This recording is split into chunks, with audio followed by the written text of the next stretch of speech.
غزالی زمان امیر جماعت اہل سنت پاکستان حضرت قبلہ صاحبزادہ سید مظہر سعید صاحب کاظمی دامت برکاتہم العالیہ،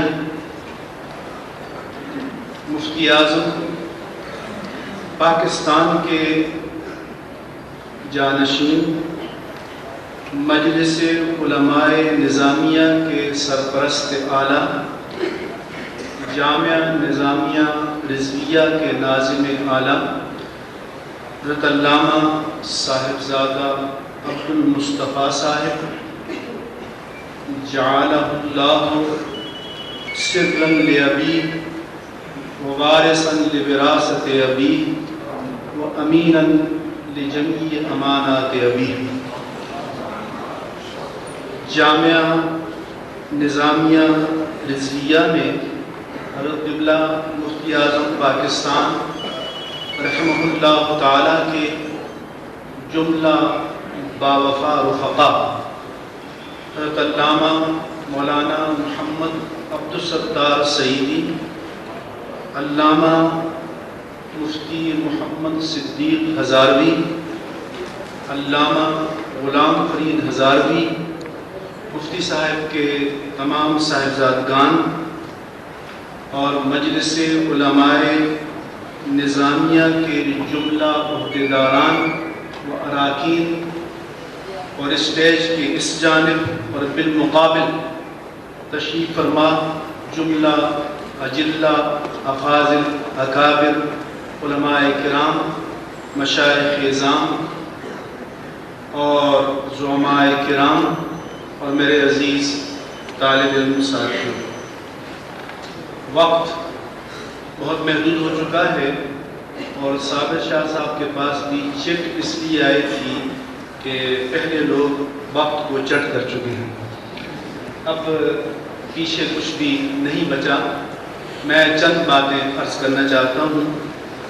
حضرت قبلہ استاذی و استاد العلماء، امام المدرسین، جامع المعقول والمنقول، رئیس الاتقیاء، اصفیاء، ازکیاء اور اپنے وقت اور عہد کے ولی کامل اور اپنے عہد کے عظیم مفسر، محدث، فقیہ اور منتظم علامہ مفتی محمد عبد القیوم ہزاروی رحمہ اللہ تعالی وقدس اللہ سرہ العزیز، جو میری اور آپ کی عقیدتوں کا مرکز ہیں اور جن کے ذکر خیر کے لیے ہم سب آج یہاں پر مجتمع ہیں، میں آپ کے سامنے، تاریخ کے سامنے یہ شہادت رقم کرتا ہوں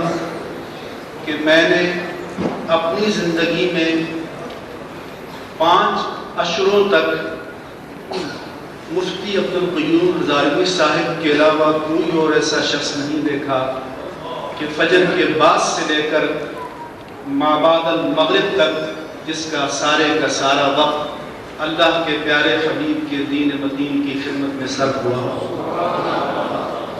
تعلیم میں، تربیت میں، نظام میں، تدریس میں، افتاح میں انہوں نے اپنی زندگی کے تمام لمحات کو صرف کیا، اپنی تمام عقلی، فکری اور جسمانی قوا کو صرف کر دیا۔ اگر ولی کسی کارخانے میں نہیں بنتے، کسی فیکٹری میں مینوفیکچر نہیں ہوتے، بلکہ سیرت مصطفیٰ اور کردار مصطفیٰ اور پیکر مصطفیٰ صلی اللہ علیہ وسلم میں اپنی بساط کے مطابق ڈھل جانے کا نام ولایت ہے، تو میں شہادت دیتا ہوں کہ اس دور کے ولی کامل علامہ مفتی محمد عبد القیوم ہزاروی تھی۔ اور میں نے کسی دوسرے شخص کو، اور میں تقابل نہیں کر رہا، کوئی تعریض بھی نہیں، توریہ بھی نہیں، ایہام بھی نہیں، آپ علماء ہیں، آپ پڑھتے ہیں کہ بعض قیود احترازی ہوتی ہیں، بعض اتفاقی ہوتی ہیں، اور یہ حقیقی بات ہے کہ ان جیسی عظیم خدمت دین بہت کم لوگوں کے حصے میں آئی ہے۔ اور جامعہ نظامیہ رضویہ جو جس مقام پر انہوں نے پہنچایا، جس مسند پر وہ بیٹھے تھے، وہ جگہ ایسی نہیں تھی کہ راہ چلتے کسی کار والا، کسی پاجیرو اور لینڈ کروزر جیپ والا یا کوئی بیگم صاحبہ یا کوئی سیٹ صاحب چلتے ہوئے نظر پڑ گئی ہو اور خدمت پر آمادہ ہو گئے ہوں۔ وہاں کوئی چل کر جاتا تھا تو شد رحال کر کے جاتا تھا، اور اگر کوئی شد رحال کر کے مفتی صاحب کی خدمت میں جاتا تھا تو اس سے بڑی کرامت اور کوئی نہیں ہو سکتی۔ اتنے علماء کا تیار کرنا اور اتنے علماء کو مرتبہ کمال تک پہنچا دینا، یہ مفتی صاحب کی کرامت تھی۔ اللہ کے حبیب نے فرمایا تھا کہ الناس معادن کمعادن الذهب والفضہ، کہ انسان کی کانیں ہیں، کوئی سونے کی کان ہے، کوئی چاندی کی کان ہے، کوئی کوئلے اور لوہے کی کان ہے۔ خیارکم فی الجاہلیہ خیارکم فی الاسلام اذا فقہوا، اور تم میں سے جو جاہلیت میں جس میں جوہر کمال تھا، تو اللہ کے پیارے حبیب کے نگاہ نور نے اس جوہر کمال کو اسلام کی عداوت سے ہٹا کر اسلام کی محبت میں ڈھال لیا۔ تو علامہ مفتی عبدالقیوم بھی ایسے جوہری تھے کہ جنہوں نے انسانیت کے جوہر کو تراشا اور انہیں اپنے دور میں علم کا ہیرا بنا دیا۔ استاد العلماء علامہ عطا محمد بندیالوی کہا کرتے تھے رحمہ اللہ تعالی کہ ماں باپ تمہیں آسمان سے زمین پر لاتے ہیں، یعنی عالم ارواح سے عالم آب و گل میں لاتے ہیں، یہ استاذ ہوتا ہے جو تمہیں زمین سے اٹھا کر عظمتوں کے آسمانوں پر فائز کر دیتا ہے۔ اور علامہ مفتی محمد عبدالقیوم ہزاروی ایسے ہی باکمال استاذ تھے۔ لیکن میں چاہتا ہوں کہ چند باتیں ان کی فکری امانتوں کی بھی آپ تک منتقل کر دوں۔ آج کل ہم نے کلچر ایجاد کیا ہے کہ نعرے لگاؤ، لیکن معلوم ہونا چاہیے کہ اب ہمارے نعروں میں جان نہیں ہے، اب ہمارے نعروں کے پیچھے معنی نہیں ہے۔ ہم یوٹوپیا اور تخیلات کی دنیا میں رہتے ہیں، جن کی آواز میں لفظوں میں جان ہوتی ہے، ان کے لفظوں کی تقریم بھی ہوتی ہے، ان کے لفظوں میں طاقت ہوتی ہے۔ ابھی پچھلے مہینے انگلینڈ میں ایک بوڑھا یوسف قرداوی آ رہا تھا ایک کانفرنس کرنے کے لیے، تو برٹش پارلیمنٹ چیخ اٹھی کہ اس کو روک دو برطانیہ آنے سے، اور ٹونی بلیئر نے کہا کہ I can't prevent him, I have no proofs, I have no evidence۔ اور وہاں کے وزیر داخلہ نے کہا کہ we will watch his every word and every movement، کہ ہم اس کے ایک ایک لفظ کو واچ کریں گے، ایک ایک حرکت کو ہم نقل کریں گے، اور 50 کیمرے اس بوڑھے کی حرکت کو نقل کرنے کے لیے آگے بھی تھے اور پیچھے بھی۔ میں برمنگھم میں 60,000 اہل سنت کو خطاب کرتے ہوئے میں نے کہا کہ تم اس ملک کے ووٹر بھی ہو، تم 60,000 ہو، اور تمہیں واچ کرنے کے لیے ایک گورا کیمرہ یہاں پر موجود نہیں ہے، اور بوڑھے قرداوی کو واچ کرنے کے لیے 50 کیمرے اس کے آگے بھی ہیں اور پیچھے۔ کیوں ہے؟ کہ اس کے الفاظ میں معنی ہے، اس کے الفاظ میں جان ہے، اس کے الفاظ میں قوت ہے۔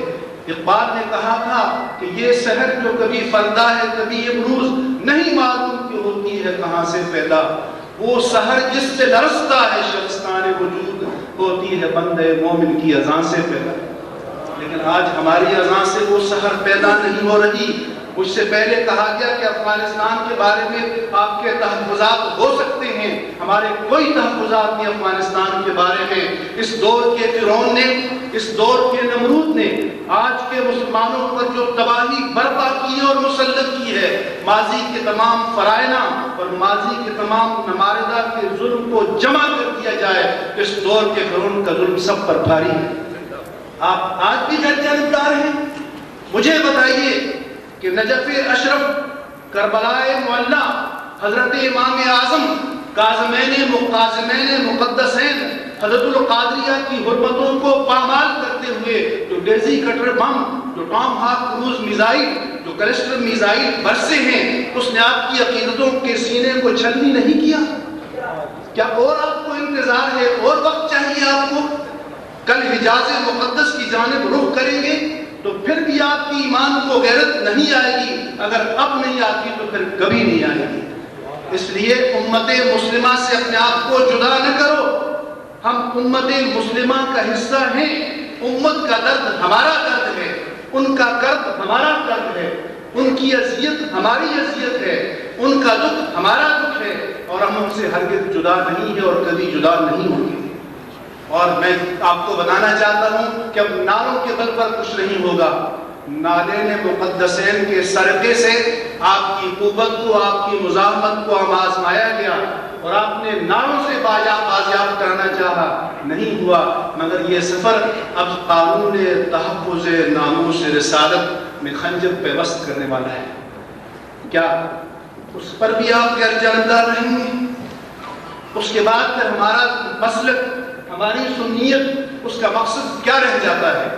اس لیے اگر تمہیں فکر مفتی اعظم سے کوئی تعلق ہے تو پھر آپ بیدار ہو جائیں, آپ متحرک ہو جائیں. اس دور میں جو امتحان ہے جس کے لیے مفتی صاحب نے ہمارے ساتھ مل کر جنگ لڑی ہے, وہ مسجد اور مدرسہ کی آزادی کی جنگ ہے. وہ جنگ جاری ہے, جنگ ختم نہیں ہوئی. تمہاری بربادیوں کے مشورے ہیں آسمانوں میں, جو یورپین یونین سے اور امریکہ سے جو بے تحاشا پیسہ آ رہا ہے, اس لیے آ رہا ہے کہ جیسے اسلام حجاز مقدس میں, جیسے اسلام عالم عرب میں, جیسے اسلام مشرق وسطیٰ میں سرکار کی غلامی میں ہے, وہ چاہتے ہیں کہ پاکستان میں بھی اسلام کو سرکار کی غلامی کی بیڑیاں ڈال دی جائیں. آپ اس کے لیے تیار ہیں؟ اگر نہیں ہے تو آپ کو جہاد کرنا پڑے گا. آپ کو معلوم ہونا چاہیے کہ جب ویٹیکن سٹی میں پاپ جان پال II سرمن دیتا ہے اور خطبہ دیتا ہے تو پوری کیتھولک ورلڈ کے لیے پالیسی اسٹیٹمنٹ ہوتا ہے. میرے آقا و مولا صلی اللہ علیہ وسلم نے حجۃ الوداع میں پالیسی اسٹیٹمنٹ جاری کیا تھا, حقوق انسانی کا منشور جاری کیا تھا. آج جو امام خطبہ دیتا ہے وہ عالم اسلام کے لیے منشور نہیں ہے, وہ ریاض کی لکھی ہوئی چٹھی پڑھ کر سناتا ہے. تو اسلام اس پاکستان میں آج کی تاریخ تک آزاد ہے, اور یہ آزادی ہمارے اکابر اور ہمارے اسلاف کی امانت ہے, اور حضرت مفتی اعظم کی امانت ہے. اگر آپ کو مفتی صاحب سے عقیدت ہے تو اس آزادی کے تحفظ کے لیے آپ کو کمر بستہ ہونا پڑے گا. اور اتحاد کی بات بھی کی گئی ہے.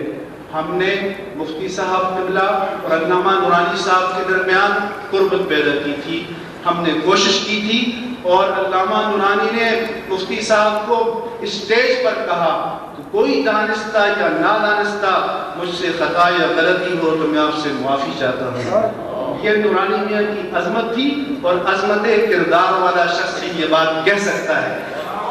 کوئی بونا شخص اور کوئی کوتاہ قامت شخص ایسی بات نہیں کہہ سکتا. جو عظمت کردار کا حامل ہو وہ کہہ سکتا ہے. اور پھر دونوں کی قیادت میں راولپنڈی میں اور لاہور میں جلوس بھی نکلے, اور ہمیں کراچی میں پیغام ملا کہ لاہور کے دوست کہتے ہیں کہ صاحبزادہ سید مظفر سید کاظمی صاحب سے علامہ نورانی کی 1-to-1 ملاقات ہو جائے. ہم نے کہا کہ ہم اس کا اہتمام کرتے ہیں. اس گزشتہ رمضان میں آدھی رات کو یہ مولانا بیٹھے ہوئے 4-5 علماء علامہ نورانی کے پاس گئے. علامہ نورانی نے فرمایا کہ آپ جہاں کہیں میں جانے کے لیے تیار ہوں, غیر مشہور پر جانے کے لیے تیار ہوں.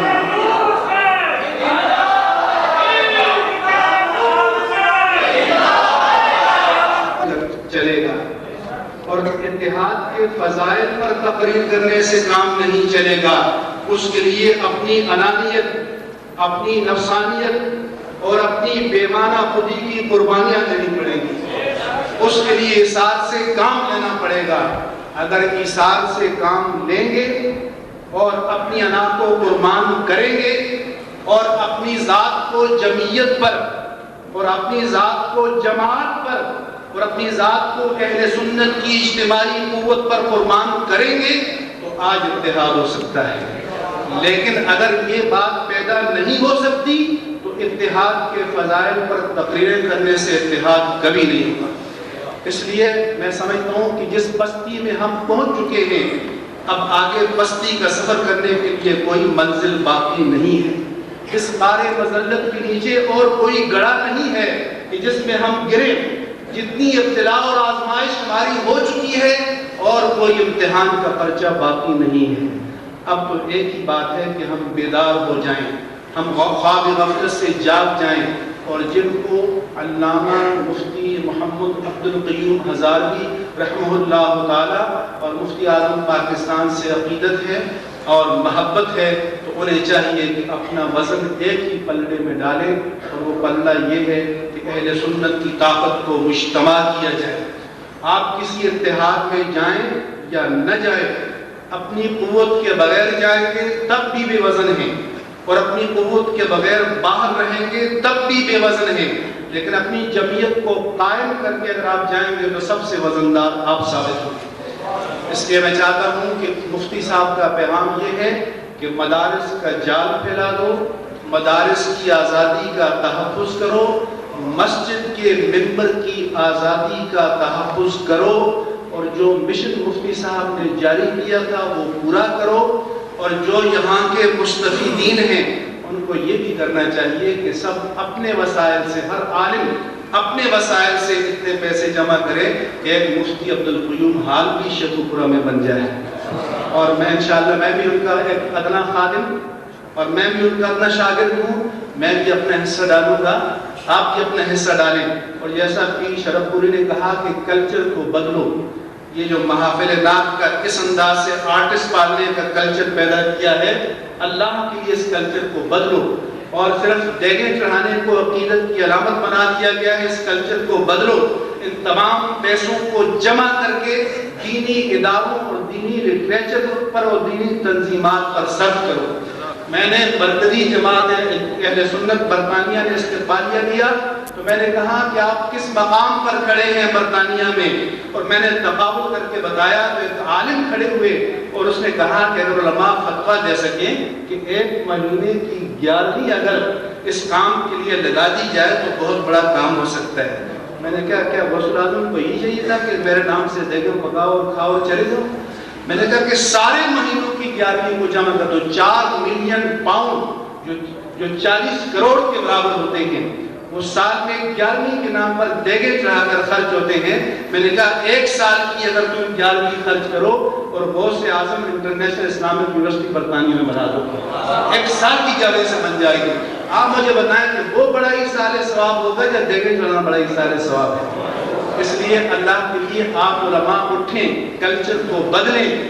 آپ کے حصے کے شیلف ساری لائبریریوں میں خالی ہیں, وہ آپ نے پر کرنے ہیں, اور یہ تب پر ہوگا جب آپ کو کلچر تبدیل کرنا پڑے گا. ایک اصلاحی پورا پروگرام آپ کو جاری کرنا پڑے گا, اور وہ باتیں بھی کہنی پڑیں گی جو لوگوں کو پسند نہیں ہے. اس میں بھی لوگوں کا قصور نہیں, میرا اور آپ کا قصور ہے کہ جس راستے پر وہ آستانے اور وہ مزارات جو کبھی علم کی جامعات تھی, اب وہاں پر جو ہو رہا ہے وہ آپ کو معلوم ہے. اس لیے مفتی صاحب یہ جہاد کرتے تھے, اور مفتی صاحب نے ایک بہت بڑا ادارہ کم ترین وقت میں قائم کیا اور اللہ کے توکل پر قائم کیا. اور میں سوچ رہا تھا کہ ان کے بعد کیا ہوگا, تو میں نے آ کر دیکھا کہ ان کی کرامت سے ان کے بعد اور زیادہ رونق سے چل رہا ہے. اور 2,2500 طلباء اور 350 طالبات مفتی صاحب کے چمن کے پھول ہیں آج. اس لیے اس چمن کی حفاظت کیجئے, اس امانت کی حفاظت کیجئے, اقدار کو بدلیے, وقت کی آواز کو پہچانیے. دیوار پر جو لکھا ہوا ہے تعامی کو اختیار نہ کیجئے, اندھے مت بن جائیے, دیوار کو پڑھ لیجئے کہ ہم کہاں کھڑے ہیں اور اس پستی سے نکلنے کے لیے ہمیں کیا کرنا پڑے گا. اللہ تعالیٰ مجھے اور آپ کو شعور کی آنکھ عطا فرمائے.